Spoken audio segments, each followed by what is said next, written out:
Changement climatique, que se passe-t-il dans les alpages des Alpes?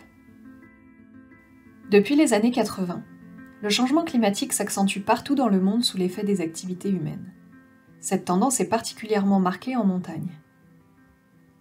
Pour caractériser les changements qui s'opèrent dans les Alpes et mieux en comprendre les impacts sur les milieux naturels et les activités humaines, les climatologues mesurent depuis plus de 60 ans plusieurs paramètres comme la température et les précipitations.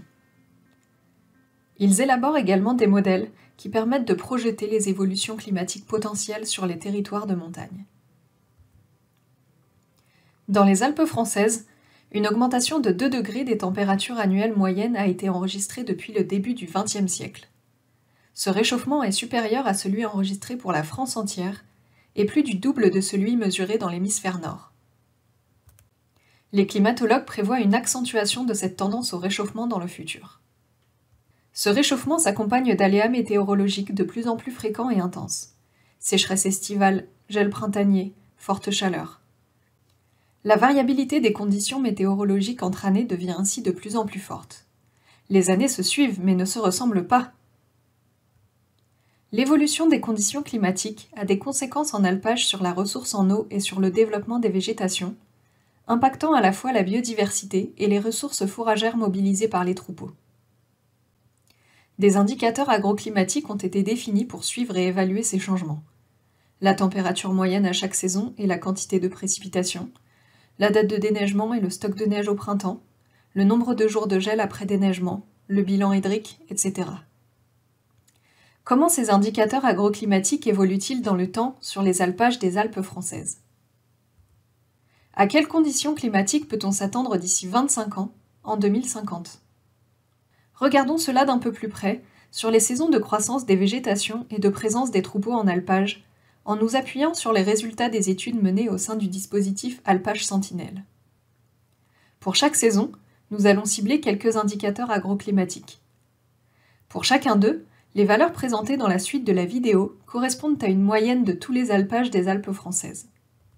Chacun d'eux sera décrit par sa tendance d'évolution au cours du temps sur 3 périodes. La période passée récente, de 1986 à 2005, la période actuelle, de 2006 à 2025, et la période future, de 2041 à 2060. En complément de la tendance d'évolution, des précisions pourront être apportées sur la variabilité entre années, qui permet de mesurer à quel point les années diffèrent les unes des autres sur chaque période de temps. Nous indiquerons donc si cette variabilité augmente, est stable ou diminue dans le temps. Et ou la fréquence des années extrêmes, c'est-à-dire le nombre d'années pour lequel cet indicateur prend des valeurs extrêmes sur une période donnée. Il sera représenté de la sorte. Commençons par le printemps, saison cruciale pour le démarrage et la croissance des végétations en alpage.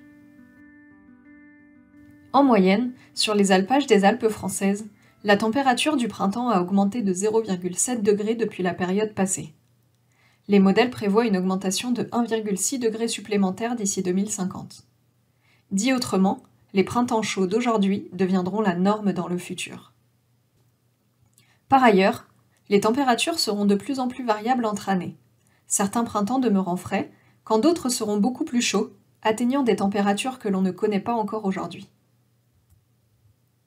Les précipitations sont restées stables en moyenne depuis la période passée et tendent à le rester dans le futur.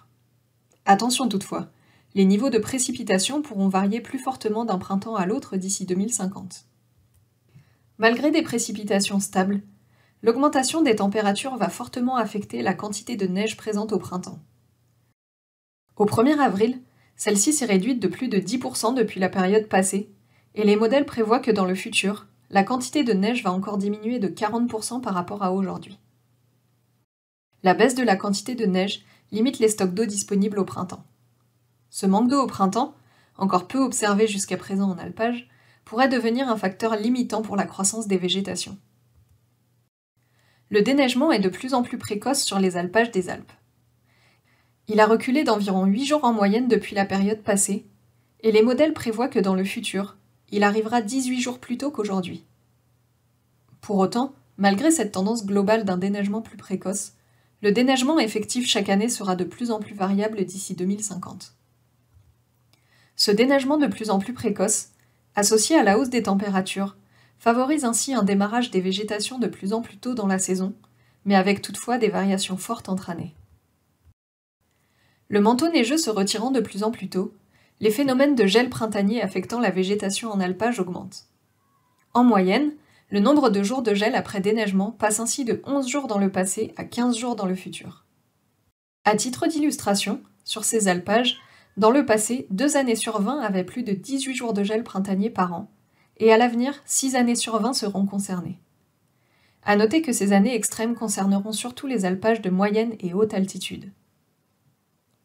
Du fait de la fonte plus précoce du manteau neigeux, qui a un effet protecteur sur les végétations, celles-ci sont donc amenées à être plus fréquemment exposées au gel. Ces températures négatives en début de saison peuvent endommager les végétations en plein développement et par conséquent entraîner des baisses de quantité et de qualité de la ressource fourragère pour les troupeaux. Passons maintenant à l'été. En alpage, c'est pendant cette saison que les plantes de haute altitude sont en pleine croissance et que la végétation de basse altitude pâturée en début de saison commence à repousser. Alors que le printemps est déjà fortement impacté par le changement climatique, c'est en été que l'on observe les plus fortes hausses de température en alpage. Celle-ci a augmenté de près de 1 degré depuis la période passée, et les modèles prévoient une augmentation d'encore 1,8 degré d'ici 2050.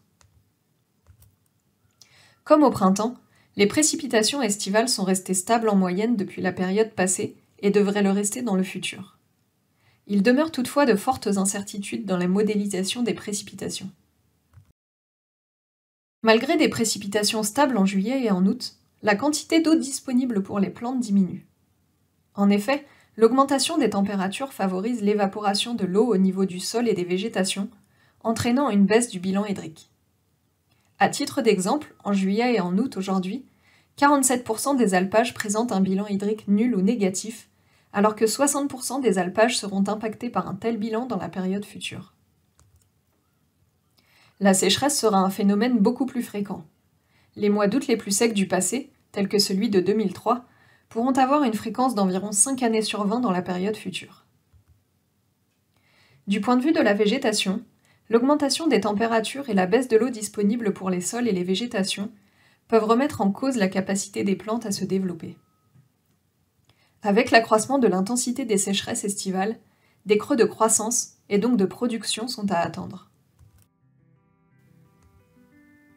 À basse altitude, la repousse d'automne est fortement dépendante des températures et des précipitations. Tout comme aux autres saisons, l'automne se réchauffe aussi progressivement, avec une augmentation de 0,5 degré depuis la période passée et une augmentation de 1,6 degré supplémentaire prévue d'ici 2050. Concernant les précipitations, l'automne ne déroge pas non plus à la règle. Celles-ci sont restées stables en moyenne depuis la période passée et tendent à le rester d'ici la période future. La variabilité entre années reste aussi stable, mais est plus élevée qu'au printemps. La combinaison d'automne de plus en plus doux, avec des précipitations plutôt stables, contribue à l'allongement de la période de pousse et de disponibilité des végétations. Toutefois, l'automne reste une saison très incertaine du fait des fortes variations interannuelles des conditions météorologiques. La ressource fourragère pour les troupeaux ne sera donc pas toujours au rendez-vous. Les principaux repères qui vous ont été présentés par saison donnent les grandes tendances moyennes à l'échelle des territoires d'alpage du massif des Alpes. Mais ces réalités vont s'exprimer de façon plus ou moins prononcée au sein des Alpes selon les massifs. Ces disparités sont visibles également entre alpages au sein d'un même massif en fonction de leurs caractéristiques. En effet, ceux-ci présentent des contextes variés en termes de localisation géographique, d'altitude, de pente ou d'orientation. Chaque alpage présente un profil climatique qui lui est propre. Regardons d'un peu plus près quelques différences selon les massifs ou l'altitude des alpages.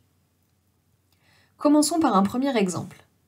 À basse altitude, et dans les alpages du sud déjà peu enneigés au printemps, c'est une quasi-disparition de la neige qui est attendue au 1er avril d'ici 2050. Pour les autres alpages, c'est-à-dire les plus hauts en altitude et ceux situés dans les Alpes centrales et du nord, les hivers resteront encore majoritairement enneigés, mais la quantité de neige sera bien moindre qu'aujourd'hui. Passons maintenant à un deuxième exemple. Les alpages les plus hauts en altitude, ou ceux présents sur les massifs les plus internes comme la Vanoise, la Haute-Maurienne et la Haute-Tarentaise, sont ceux qui ont aujourd'hui le déneigement le plus tardif. D'ici 2050, ils auront des conditions de déneigement similaires à celles que l'on trouve aujourd'hui sur les alpages des massifs plus au sud, comme la Basse-Maurienne, le Tabor ou le Pelvoux. Pour finir avec un dernier exemple. Tous les alpages du massif alpin sont concernés par la hausse des températures et la baisse du bilan hydrique.